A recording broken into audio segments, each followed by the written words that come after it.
Hey guys, so as you know, ASUS ROG supports this channel. So as awesome as they are, they went above and beyond and let me get some hands-on time with the brand new ASUS ROG STRIX SCAR III.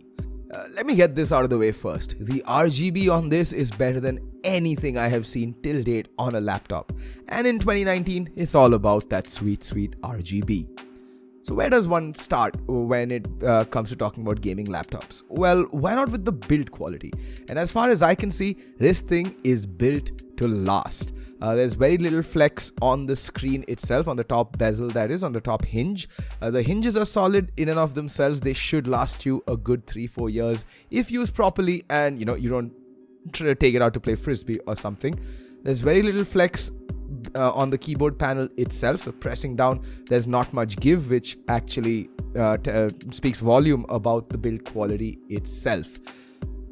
The physical aspects surrounding or flanking the entire body of this laptop on 3 sides rather are these really nice RGB strips that add this sexy underglow when the device is turned on, and my god, in a dark room it just looks absolutely gorgeous, and it does really lend to that gamer aesthetic that ASUS was clearly going for with the ROG STRIX SCAR III.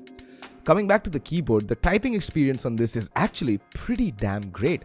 I'd go so far as to say that it's one of the best that I've had on a mobile device, second only to my Surface Pro 4.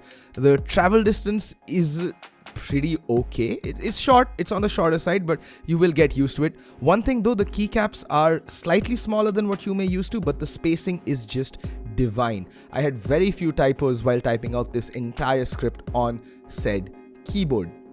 The SCAR also features a very good trackpad. It's a glass trackpad with Windows Precision drivers, has a built-in number pad. So all you need to do is press that numpad button on the top right corner of the trackpad for about a second and it'll activate a numpad. Now ASUS has been doing this for quite a few years now, and I'd say it's something to get used to because of the lack of tactile feedback, it does necessitate that ever so often downward glance just to check if you've hit the correct digit. But for people who do use the numpad very frequently, especially on the go, it is a very good thing to have on their laptops. Let's move on to the star of the show. That's the screen. It's a 240 Hz panel. Now bear in mind, this is meant for gamers, so the color reproduction isn't the best. I think it has around a 67 to 70% ARGB scale, so it's not the best in terms of color reproduction or viewing angles, but hey, you want this for gaming and that is what it's gonna deliver. 240 Hz, and it is like, games look buttery smooth on it, and why shouldn't it? The current model that ASUS sent me comes packed with an i9 9880H along with an RTX 2070 and 16 gigs of DDR4 RAM clocked at 2666 MHz. Now that is a lot of power. This laptop did not disappoint. I will get to the benchmarks that I was able to run in the short time in a little bit. One thing to keep in mind, however, is that it will run loud and hot in gaming mode. When you crank up the performance, this thing sounds, well, it gets loud. If you're wearing headphones, it won't be that much of a problem, but if you're one of the people who play on the speakers, it does get extremely loud.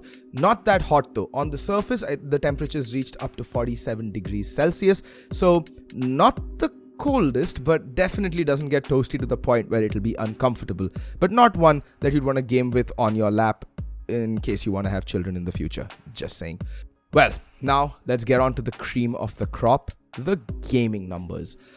I just had time to run PUBG and Counter-Strike Global Offensive, and going by the specs that this is packing, it should not have any trouble running most games, even AAA titles, and definitely will give you 200 plus Hz in most FPS and rather competitive gaming titles. So in CSGO, the average FPS with everything set to high and at a resolution of 1920 x 1080p, 1920 x 1080, I got around 179 FPS on an average. Bear in mind, this is in a deathmatch server and not competitive. In competitive, you can very easily expect over 250 FPS on an average on this laptop.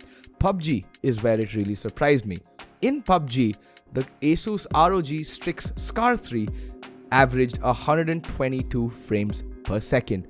That is actually pretty amazing because my Ryzen 2700X on my desktop with a 1080 gives me around 115 FPS. So yeah, that did leave me a little flabbergasted. Moving on, when it comes to connectivity, the Strix SCAR III comes with 3 USB 3.1 ports, 1 USB-C port, obviously an RJ45 Ethernet port, along with an HDMI 2.0 port. What really bothered me is the lack of an SD card reader in a device this capable. I mean, if you're a photographer or a video editor who's looking to edit something on the fly, an SD card reader would have been indispensable, especially considering the amount of horsepower that this particular laptop is packing. So I'd say that is one of the most glaring negatives of this. It is a missed opportunity in my book, but hey, at least in terms of the gaming performance, this laptop delivers above and beyond. But for those of you who are interested in getting that little bit of performance, or rather productivity done on this, the Cinebench R20 score on this isn't that shabby. The multi-core CPU test came back with a score of 2310 on Cinebench R20. Now comparing that to the desktop i7 7700K with a similarly spec'd system, that comes in at 2420, so not half bad at all.